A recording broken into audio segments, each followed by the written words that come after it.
Hii nataka nikutoe wasiwasi tu, wewe ambao una wasiwasi mkubwa sana kwamba ukisafisha meno yako unapata athari. Nataka nikuashue kabisa kitaalamu, hakuna mtu ambaye amepata athari baada ya kuwa amesafisha meno.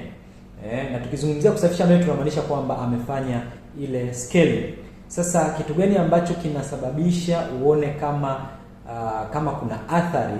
Ni kwa sababu tu mara nyingi sana watu wanapokuwa tumesafisha meno yetu, baada ya hapo tunapata excitement ya muda mfupi, meno yamekuwa mazuri, meno yamesafishika vizuri, lakini baada ya hapo unakuwa hauna mwendelezo.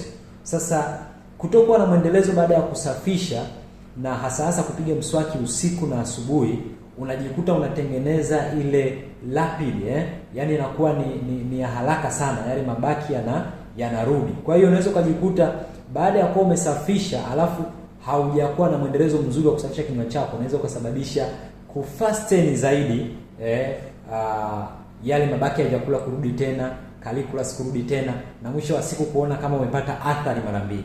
Lakini ni kuashue kabisa, kama kuna matibabu ambayo ni mazuri unatakiwa kufanya, ni matibabu ya kusafisha kinywa chako, na hakikisha umesafisha mara 2 kwa mwaka. Kwa maana ya kwamba utachagua mwezi, halafu jitahidi safisha mara 2 kwa mwaka.